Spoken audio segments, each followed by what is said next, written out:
Policy के ऊपर। अभी तक जितने फैसले में उनके हर चीज पे बात का इतलाक होता है। आप जैसे कह रहे हैं, आप हल्कों में जाते हैं, आपका इस्लामाबाद में लोगों से इंटरेक्शन है, तशवीश है, आपको लगता है कहीं कि भाई ये केसेस तेजी से स्प्रेड हो रहे हैं, एक बात कहीं हाथ से ना निकल जाए? देखिए, पहली बात तो ये है कि मैंने आप ही की चैनल पे 4-5 दिन पहले भी ये बात की, जिसपे हमारे एक बड़े मेहरबान हमारे एंकर हैं और कुछ दोस्तों बड़े मुस्कुराए, मजाक भी उड़ाया मेरा। मैंने उनको एक बात की कि देखें, इमरान खान साहब from day one very clear है। कंफ्यूजन कुछ लोगों में रही, वेरी क्लियर, उनको पता था कि मैंने मुल्क को फुल लॉकडाउन नहीं करना, वो उसी पे चले। हाँ, जाहिर है उन्होंने डायरेक्शन दी, सूबों ने, बहरहाल सूबे पर अख्तियार है, तो उनको उन्होंने इवन जिन सूबों में हमारी हुकूमत है उनको भी हमने मजबूर नहीं किया। उनके चीफ एग्जीक्यूटिव्स पंजाब और केपी के अगर वो पख्तूनख्वा के चाहते थे उन्होंने किया, लेकिन अल्टीमेटली सिर्फ पाकिस्तान नहीं, दुनिया इस बात पे आ रही है। दुनिया में किसी मुल्क में इसको फुल लॉकडाउन वो फुल लेकिन अली साहब, दो बातें देखिए, अग्रीड, लेकिन प्लीज जो यहाँ पे बार बार बात होती है वो ये कि जिस वक्त केसेस नहीं, अच्छा बताएं। इस पे हम विंडिकेट हुए हैं। देखें, एक बात मैं इसको जरा थोड़ा सा सप्लीमेंट कर लूं, अपनी विंडिकेशन वाली बात पे आता हूँ, थोड़ा मुझे बोलने दीजिएगा। देखें, पहली बात तो ये है, मैं बिल्कुल किसी पे ये इल्जाम नहीं लगाता कि अगर किसी ने फुल लॉकडाउन की बात की तो उनको ये, किसी को शौक नहीं था कि इस मुल्क को हम बंद कर दें। उनकी सोच ये थी कि फुल लॉकडाउन करेंगे तो बीमारी नहीं फैलेगी। इमरान खान साहब जो है वो अगर फुल लॉकडाउन की बजाय स्मार्ट लॉकडाउन की बात कर रहे थे, तो एज अ वजीर आजम, एक तरह से वजीर आजम जो होता है, कोई भी हो, खान साहब या कोई भी हो, वो एक मुल्क का बड़ा होता है, घर का बड़ा होता है। वो नहीं चाहता कि मेरे बंदे, मेरे मुल्क के लोग खुदा न खास्ता जो है वो कोविड का या किसी भी ताउन या बीमारी का वो शिकार हो। दोनों तरफ ने एक नियति थी, दोनों तरफ ने एक नियति थी, सिर्फ पॉइंट ऑफ व्यू का फर्क था। और विंडिकेशन की बात यह है कि हमारे बिल्कुल ही पड़ोस में हम 22 करोड़ हैं, वो 1 करोड़ 30 करोड़ होंगे, 1 करोड़ से ज्यादा है। हिंदुस्तान में उन्होंने फुल लॉकडाउन किया। इस वक्त सिचुएशन क्या है, कल जो उसकी एक रिपोर्ट आई है कि जी 5वें नंबर पे 24% वो है जो इंतहाई इस वक्त बिल्कुल पागलों की तरह निकलने के दरपैर है। 84% बंदा जो है वो इंतहाई परेशान है। लेकिन आपको पता है ना कि इंडिया ने जैसे इसको हैंडल किया है, वो कोई दुनिया उसकी तारीफ नहीं कर रही, उनकी पॉलिसी की भी दुनिया तारीफ नहीं कर रही, उन्होंने भी बॉन्डे तरीके से इसको हैंडल किया।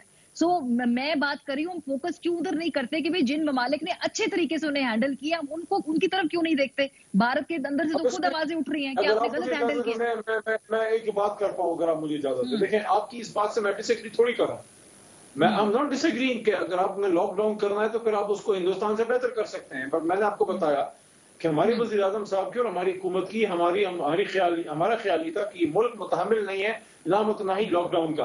अब मत भूले कि पाकिस्तान जैसा मुल्क जो कि गरीब मुल्क है और जो कि लुटा हुआ मुल्क है, जिसको लूट के लोग कहा गए हैं, लेकिन उसमें दुनिया का सबसे बड़ा प्रोग्राम हमने चलाया एक इमरजेंसी की बुनियाद पे। मुझे कोई मुल्क बता दे दुनिया का जहां 1 करोड़ 60 लाख खानदानों को, जो कि 10 करोड़ जो है वो लोग बनते हैं, जिनको आपने घर बैठे जो है मोबाइल पे 12,000 रुपए भेजे, एक बहुत बड़ी कामयाब स्कीम चली।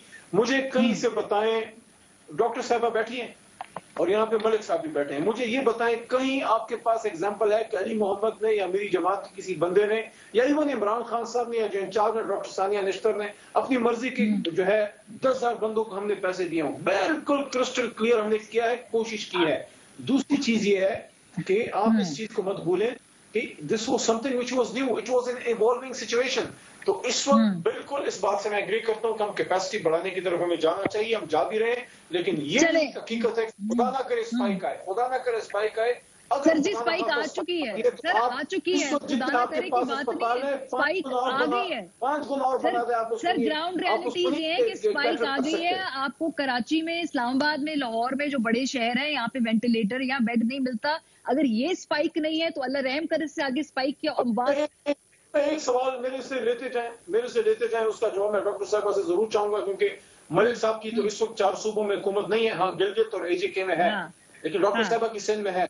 सिर्फ एक सवाल है, हम हमारे इसे की तनकीद में बिल्कुल सर तस्लीम खाम, 40% में पूरा मुल्क भी आपको चला रहे हैं, लेकिन जो आपका 60% जो सूबों में जा रहा है, जो हेल्थ इस वक्त डिवॉल्व है, आप मुझे बताना पसंद करेगा कि आपकी कितनी % स्पेंडिंग वहां पे हुई है, आपने कितने वेंटिलेटर्स वहां पे खरीदे हैं? गुड क्वेश्चन, बिल्कुल सही कह रहे हैं, बिल्कुल ये बात ठीक है आपकी। वो मैं डॉक्टर साहिबा से पूछूंगी ना, नफीसा शाह साबिक वो बिल्कुल सही बात है। जो सिंध हुकूमत है वो इस सिंध पीपल्स पार्टी हुकूमत में है इस वक्त सिंध के अंदर, तो उनको अपने सख्त जवाब देने हैं। लॉकडाउन इम्प्लीमेंट उनसे भी नहीं हो पाया। जी नफीसा साहिबा, चले इस सवाल का जवाब। 1 महीना पहले फौत हुआ है वो डॉक्टर, वेंटिलेटर ना मिलने की वजह से। आज की बात नहीं है। नहीं आप ठीक बात कर रहे हैं, लेकिन मैं अभी नफीसा साहिबा की तरफ सवाल लेकर आऊंगी ना कि भाई कुछ फैसलों के अंदर आप लोग खुद मुख्तार हैं, उनकी ओनरशिप आपको खुद ही लेनी होगी। विफाक के को आप नहीं कह सकते क्योंकि विफाक हमें ये कह रहा है तो हम जो है इस तरह इसलिए हम ये कर रहे हैं। वो ओनरशिप आपकी होगी, जो आपके वहां पे सूबे के अंदर कैजुअलिटीज होंगी जिसको हैंडल किया जाएगा, उसका जवाब आप लोगों को ही देना है।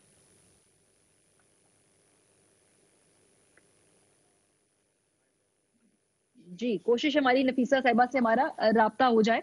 बहरहाल जी यही वाली बात है कि अब अगर क्या हमें अपनी जो कौमी पॉलिसीज को रीवैल्यू करना पड़ेगा, रीअसेस करना पड़ेगा, रीइवैल्यूएट करना पड़ेगा, क्योंकि जिस तरह तेजी से केसेस आगे बढ़ रहे हैं, इससे खाली यही नहीं कि जो कोविड के पेशेंट्स हैं उनकी तादाद में इजाफा हो रहा है, बल्कि उससे जुड़े जो मेडिकल सेक्टर के अंदर और डिपार्टमेंट्स हैं, कोई आई ऑपरेशंस हैं, कोई दिल के ऑपरेशंस हैं, कोई और कैंसर के इश्यूज हैं, ये तमाम लोग जो है इनकी इलाज भी अब यहाँ अफेक्ट होना शुरू हो गए हैं और उनको आगे की डेट्स दी जा रही हैं। उनके जो इलाज के लिए जो तमाम रिसोर्सेज है वो मौजूद नहीं है। कोविड से लड़ रहे हैं डॉक्टर्स, बाकी तरफ क्या ध्यान करें। तो ये अब आगे एक सिलसिला चलना है जो अगले 3-4 माह में चीजें मजीद संगीन होंगी। क्या अभी हम अगर लॉकडाउन करते हैं और कुछ जगहों को हम बंद कर देते हैं, क्या इससे हम फैलाव रोक पाएंगे या नहीं? मैं जो